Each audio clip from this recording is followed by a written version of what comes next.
They are exploited, mistreated and humiliated. We demand a full audit of the Wage Earners Welfare Fund. Migrant workers intending to travel to Saudi Arabia gather in front of the Saudi office at the capital's Hotel Sonargan around noon on May 24, 2024 to book hotel stays after reaching the Gulf country. Photo, Praberdas. Expatriate workers are our goose of Aesop's fables that lays the golden eggs, and they do so year after year, without any help from us, and in spite of the constant humiliation we subject them to. From 2016 to 2019, the average annual remittance (GenDec) flow was US $15.25 billion. In 2020, it rose to US $21.7 billion. For the first 4 months of the current year, January to April 2021, we have so far received US $7.7 billion. This, in spite of the global pandemic and the consequent job and financial loss. Their devotion to their families and the country is unparalleled. For these billions in foreign exchange that our government gets, it spends not a single taka. It is the workers who pay for every expense, all sorts of fees, not to mention bribes and exorbitant airfare, see postscript, while we reap the benefits of a hefty foreign exchange reserve, so much so that we can assist Sri Lanka with us $500 million. As a Bangladeshi, it does make me feel proud that we now have the capacity to help a neighbor, but can't we spend a fraction of that reserve, which they help to make anyway?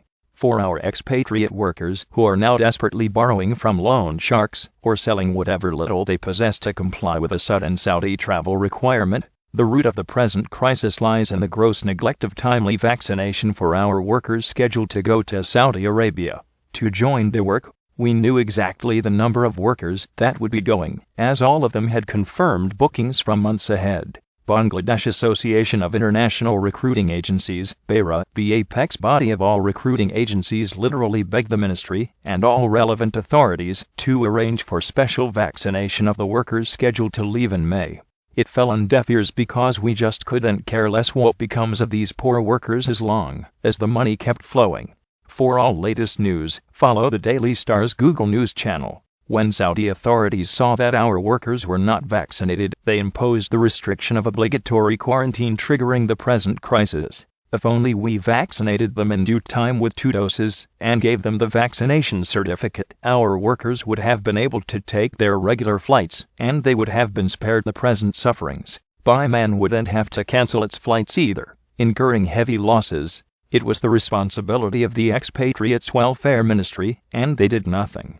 All they had to do was coordinate with the Health Ministry and give our workers priority vaccination, and there would not have been the present crisis. Will they be held accountable? On May 10th, the Saudi government informed us that starting from May 20th, workers will have to comply with a new set of health guidelines, including a 7-day obligatory hotel quarantine, for which they will have to pay in advance TK 60,000 to TK 70,000 per person. Both the airlines got 10 days advance notice to comply, though its passengers had to undergo a lot of last-minute hassle. Saudi Airlines organized a hotel quarantine for the passengers up to May 24th, of course on payment, and did not miss a single flight. But as of Tuesday, Saudi Airlines is refusing to do their job, and has put the onus on the passengers to make their own booking in hotels prescribed by the Saudi Civil Aviation Authority. Buyman, on the other hand, instead of helping the situation, has cancelled its flights to Saudi Arabia since May 20th with all the attendant uncertainties for its passengers, including expiry of visa, work permit, etc. Our national carrier, whose flights are supposed to resume from tomorrow, has also shifted the burden onto the passengers after doing nothing since the order was issued on May 10th. According to our estimate, about 5,000 workers are now stuck here, not knowing what to do, where to go and who is there to help them. There are another 33,000 Saudi-bound workers waiting to travel in June with visa and confirmed tickets in their hands. If they had gotten the jabs in time, their departure would have been without any hassle. Now they will have to spend money for hotel quarantine and foreign exchange in Saudi Arabia for their travel. So why are these remittance sending, reserve replenishing, never demanding anything workers being so badly treated? Why aren't the government, the concerned ministry, the Wage Earners Welfare Board, WUB, the Bureau of Manpower, Employment and Training, MET, etc. lending a helping hand at this time of our workers' crisis? particularly since they are sitting on thousands of crores of the workers' own money which has been collected to handle the type of situation that the workers are facing now. The expatriates' welfare ministry, whose reason for its very existence is the workers, has so far remained shamefully silent, not arranging for vaccination, and then not coming to the aid of the workers constitute gross neglect of duties, both legal and moral, on its part. Immediately after the Saudi government issued its travel advisory, the ministry could have stood by the workers assuring them of its assistance. It could have worked with our embassy in Jeddah and Riyadh, with Biman, with the Saudi embassy in Dhaka, with the representatives of recruiting and travel agencies, and with other concerned bodies in order to help our workers. The role of the ministry in the Wage Earners Welfare Board, WEB, is inexplicable and unforgivable. They are probably sitting on more than 3,000 of crores of takas of workers' money, and not extending the crucial financial assistance that the workers need at the moment, and not coming forward in any way at this hour of crisis is clearly condemnable. We searched the website of the WEB, which manages the Wage Earners Welfare Fund, WEF, and nowhere could we find the total picture of the financial position of this organization. There is no figure of its total assets and liabilities, a rudimentary requirement for any institution that believes in accountability and transparency. What we get are annual reports, and that too only the expenditure figures, under various heads, not the earnings. So why is there such secrecy about the overall financial position of the fund? Is it because the workers, who are the real owners of the fund, will come to know how much money they own, and how their hard-earned money is being squandered? The board, according to its annual report for 2018 to 2019, website sourced, spent a total of TK 183.37 crores, of which TK 162.46 crores were used in providing services to the workers, and the remaining TK 20.91 crores for its own administrative and other expenses. Of the second amount, TK 6.66 crores were for administrative cost, Proshashanik, item 2, and TK 12.29 crores for procurement and service, Shorboraho Oshibda, item 3.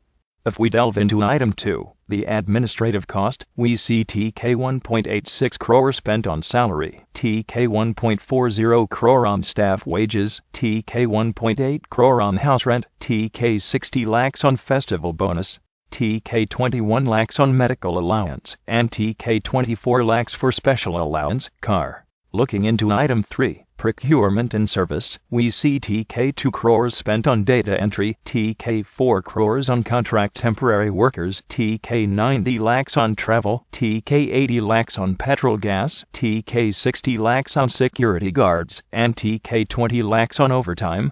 There are innumerable other expenses under various heads amounting to lakhs of takas, whose justifications are at best tenuous, if not outright questionable. TK 4 crores for contractual and temporary workers, TK 2 crores for data entry, TK 20 lakhs for internet bill, money, for buying cars, furniture, and decorating offices, etc. There appears to be a well-designed vagueness about the budgetary links of the ministry, and that of the WEB. This allows the officials to spend under various heads, and intermingle the sources of funds. We are told the funds are audited, but have no public evidence of it. Are the funds audited by professional and reputed CA firms, or by made-to-order auditors? We need to know the full story of the funds from 1990 till date, which are estimated to be more than 3,000 crores. The lack of transparency starts with the composition of the Wage Earners Welfare Board, which was set up in 1990 as Wage Earners Welfare Fund, WEF, in which each expatriate worker was obliged to contribute an amount smaller at the start, but now DK 3,500, to be used for their welfare. From its inception up to 2013, this fund was managed by the Met with very limited overhead cost. Now with the formation of the Wage Earners Welfare Board, WEB, it has more than 200 staff members with an annual overhead cost of more than TK 20 crores. Why shouldn't the government bear this cost, instead of charging the workers? Also, why should the BCS cadre stuff on deputation to this body be paid from the funds of these poor workers, rather than from the government's own budget? Interestingly, of the 16-member board, there are only 3 representatives from the workers, practically only one, as 2 posts are vacant, 12 representatives from various ministries, and 1 representative from recruiting agencies. One can easily guess how much of the interest of the workers gets priority in the board's deliberations. Since the money that the board handles is owned by the workers, why is there so little representation of the owners? Would any equity-paying group ever permit such usurpation of power? It is only because these workers have no voice and very little rights that they can be subjected to such arrogance and injustice. The government's initiative of providing 2% incentive to workers for the money remitted is a very good step. It should be raised to 5%, given how much we incentivize our export industries with bank loans, cashback incentives, tax breaks, etc. Such a move will further increase money transfer through formal banking channels, shifting from informal channels like hundi.